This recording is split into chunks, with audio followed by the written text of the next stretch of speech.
दोस्तों, कॉन्स्टिट्यूशन का आर्टिकल 19 इस देश के सिटीजन्स को फ्रीडम ऑफ स्पीच और एक्सप्रेशन की आजादी देता है, जिसके तहत हम अपने विचारों को सामाजिक रूप से व्यक्त कर पाते हैं। लेकिन यह आजादी कुछ रीजनेबल रेस्ट्रिक्शंस द्वारा लिमिट भी की जाती है। रीजंस जैसे इंडिया की सोवर्निटी और इंटेग्रिटी के अगेंस्ट दिए जाने वाले speeches, state security, foreign relations, public order, morality, contempt of court, defamation etcetera को प्रोवोक किए जाने वाले एक्सप्रेशंस को हमारा संविधान डिस्करेज करता है। दोस्तों, मीडिया का जन्म लोगों को देश और दुनिया की खबर पहुंचाने के लिए हुआ था, जिसके साथ नागरिकों का मार्गदर्शन किया जा सके।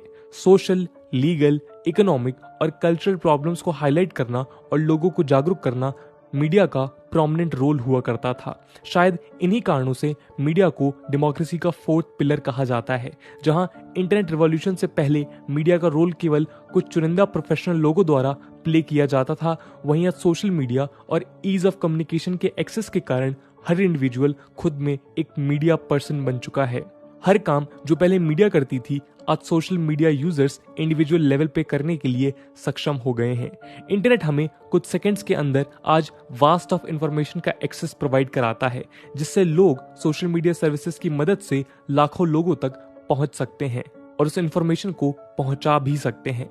एरिस्टोटल ने ह्यूमंस को एक सोशल एनिमल की तरह डिस्क्राइब किया था, जो अकेले सर्वाइव नहीं कर सकते। सोशल मीडिया प्लेटफॉर्म्स ने आज इस ऑब्जेक्टिव को इजीली एक्सेसिबल बना दिया है, लेकिन समय के साथ सोशल मीडिया ने कनेक्टिविटी से अपना ध्यान हटाकर कन्विक्शन पे फोकस करना शुरू कर दिया है। बिना किसी बैरियर के अपने हर विचार को पब्लिकली रिफ्लेक्ट करना आज एक ट्रेंड बन चुका है, जिसके कारण सोशल मीडिया के थ्रू अंडर ट्रायल केसेस में इंटरवीन करना एक कॉमन फिनोमिनन बन चुका है। आर्यन खान को एनसीबी द्वारा अरेस्ट किया जाना एक ऐसा ही मुद्दा है जहां ऑनगोइंग इन्वेस्टिगेशन के साथ हम सोशल मीडिया ट्रायल्स भी विटनेस कर रहे हैं।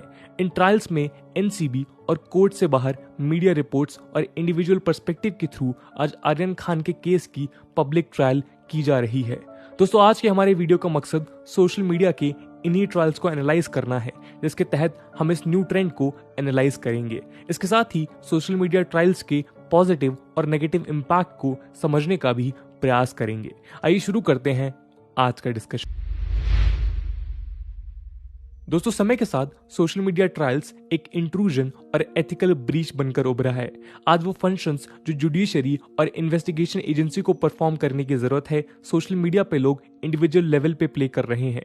जहां एक और किसी भी मुद्दे की जांच और फैसला सुनाने की रिस्पॉन्सिबिलिटी जजेस और इन्वेस्टिगेटर्स के हाथ में होती थी, आज इस सेंसिटिव डुअल रोल को सोशल मीडिया यूजर्स प्ले कर रहे हैं। इसके दो प्रमुख कारण हैं। पहला तो डेवलपिंग कंट्रीज में जस्टिस डिलीवर करने में कोर्ट्स द्वारा करवाया जाने वाला इंतजार, और दूसरा कई केसेस में सेटिस्फाइंग जस्टिस ना मिल पाने का फ्रस्ट्रेशन। इन दो कारणों ने समय के साथ जुडिशियल सिस्टम पे लोगों का भरोसा कम कर दिया है, स्पेशली लोअर कोर्ट्स पे, जिसके कारण पब्लिक आज सोशल मीडिया और मेन स्ट्रीम मीडिया द्वारा किए जाने वाले ट्रायल्स के सपोर्ट में आ चुकी है।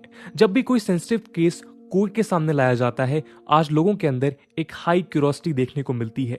सेंसेशनल न्यूज को अपने फायदे के लिए यूज करते हुए newspapers, television channels, news websites अपनी खुद की इंटरप्रिटेशन पब्लिश करना शुरू कर देते हैं, जिसे सोशल मीडिया पे और बड़े रूप में सर्कुलेट किया जाता है।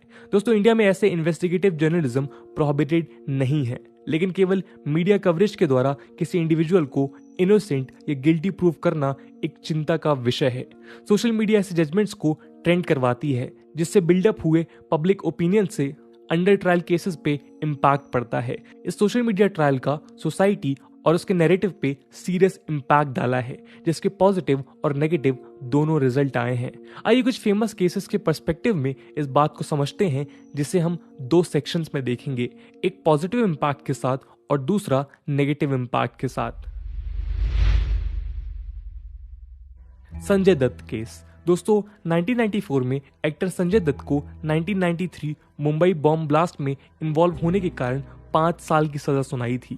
संजय दत्त ने कन्फेस किया था कि जनवरी 1993 में दाऊद इब्राहिम के क्लोज एसोसिएट्स अबू सलीम, हनीफ कडावाला और समीर हिंगोरा उसके घर 3 AK-56 राइफल लेकर आए थे, जिनमें से एक संजय दत्त ने अपने पास रखी थी।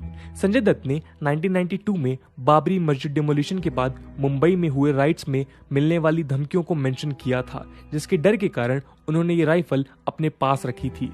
इस कन्फेशन के आधार पर terrorist and disruptive activities prevention act यानी कि टाडा 1987 के अंडर अरेस्ट किया गया था। 18 महीने की सजा के बाद संजय दत्त को बेल दी गई थी, जिसे मीडिया के थ्रू सीवियरली क्रिटिसाइज किया गया था। लेकिन 11 साल के बाद टाडा कोर्ट ने संजय दत्त पे टेररिज्म के लगे सारे चार्जेस रिमूव कर दिए और AK-56 इलीगली एक्वायर करने के लिए उन्हें आर्म्स एक्ट के तहत सजा सुनाई गई। दोस्तों, एक फेमस एक्टर होने के कारण इस केस को मीडिया द्वारा इस हद तक हाईलाइट किया गया कि संजय दत्त को टेररिस्ट की नजर से देखा जाने लगा। कोर्ट में इन चार्जेस को बाद में क्लैरिफाई करते हुए कहा कि इन पे टेररिज्म के किसी चार्ज के अंडर सजा नहीं सुनाई गई है। इस मीडिया ट्रायल के कारण एक एक्टर और इंसान होने के खातिर संजय दत्त को कई प्रॉब्लम से गुजरना पड़ा और उनकी रेपुटेशन में इसका सीवियर इम्पैक्ट पड़ा।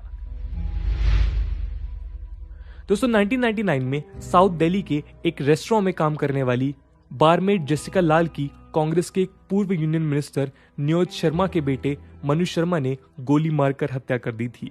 इस केस ने जल्द ही मीडिया कवरेज गेन करना शुरू कर दिया। जब आरोपी को ट्रायल कोर्ट द्वारा बरी कर दिया गया तो मीडिया और पब्लिक ने सिस्टम के ऊपर दबाव बनाना शुरू किया, जिसके कारण जुडिशरी को इस केस पे दोबारा नजर डालनी पड़ी। इस बात के बावजूद कि दिल्ली पुलिस ने 2006 में सबमिटेड अपनी रिपोर्ट में मनु शर्मा के अगेंस्ट कोई स्ट्रॉन्ग एविडेंस सबमिट नहीं किए थे, लेकिन पब्लिक आउटक्राई और मीडिया कवरेज के कारण दिल्ली हाई कोर्ट को इस केस पे दोबारा फोकस करना पड़ा, जिसके अंत में मनु शर्मा को लाइफ इम्प्रिजनमेंट की सजा सुनाई गई। दोस्तों, इस केस में हम देख सकते हैं जहां एक और इन्वेस्टिगेटिंग एजेंसीज पॉलिटिकल प्रेशर में अपना काम ईमानदारी से नहीं कर पाती, वहीं पब्लिक आउटरीच के कारण उन्हें न्यूट्रल इन्वेस्टिगेशन करना पड़ता है। मीडिया ट्रायल के पॉजिटिव आउटकम का एक और केस है दिल्ली रेप केस। 16 दिसंबर 2012 की रात दिल्ली में हुए ब्रूटल गैंग रेप की न्यूज ने पूरे देश को दहला कर रख दिया था। इंडिया के लॉज रेप विक्टिम्स का नाम रिवील करने की इजाजत नहीं देते, इसी कारण इस विक्टिम को देश और दुनिया भर में निर्भया नाम से जाना गया। ये इंसिडेंट पूरी दुनिया में विमेन रेजिस्टेंस का सिंबल बना। इस केस को मिले media coverage, social media discussions और पब्लिक आउटक्राई के कारण हमने देश भर के अलग अलग हिस्सों में सेंट्रल और स्टेट गवर्नमेंट के अगेंस्ट प्रोटेस्ट देखे, जहां सरकार विमेन को प्रॉपर सिक्योरिटी कवर नहीं दे पा रही थी। सोशल मीडिया पे होने वाली चर्चा और पब्लिक आउटरीच के कारण सरकार को कई कानून बदलने पड़े, जिसमें जुवेनाइल जस्टिस एक्ट शामिल था। इसका कारण था सारे आरोपियों में एक की एज 18 वर्ष से कम होना, जिसके कारण उसे एज ए जुवेनाइल ट्रीट किया जा रहा था।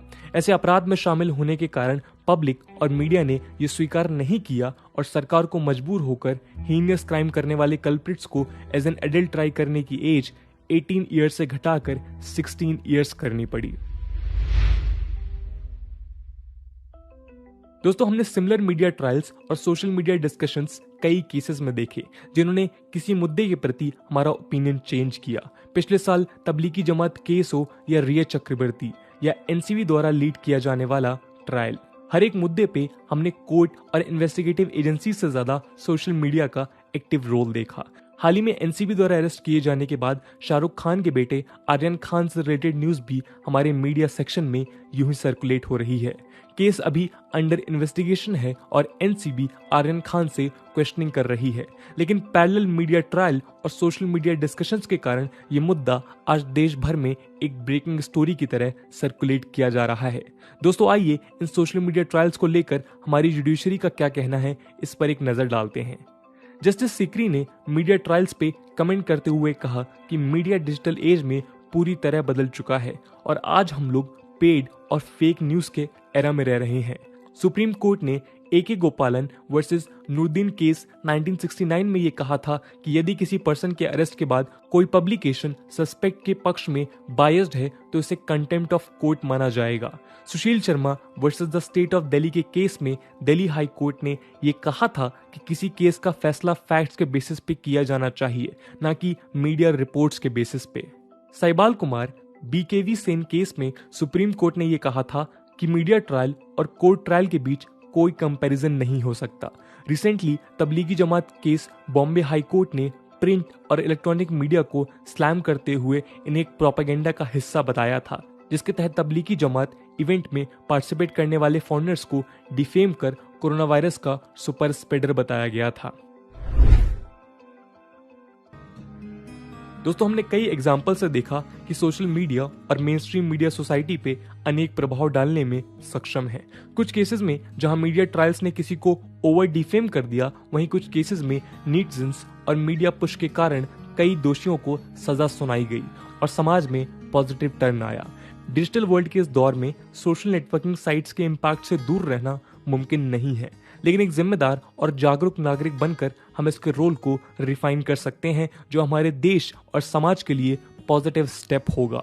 इंडियन कॉन्स्टिट्यूशन हर इंडिविजुअल को आर्टिकल 21 के तहत right to live with dignity का अधिकार देता है, जो हमें और आपको मिलकर आज सोशल मीडिया के थ्रू इंश्योर करने की जरूरत है। तो दोस्तों, ये थी कहानी मीडिया ट्रायल की और कैसे मीडिया ट्रायल से जिंदगियां बदल जाती हैं।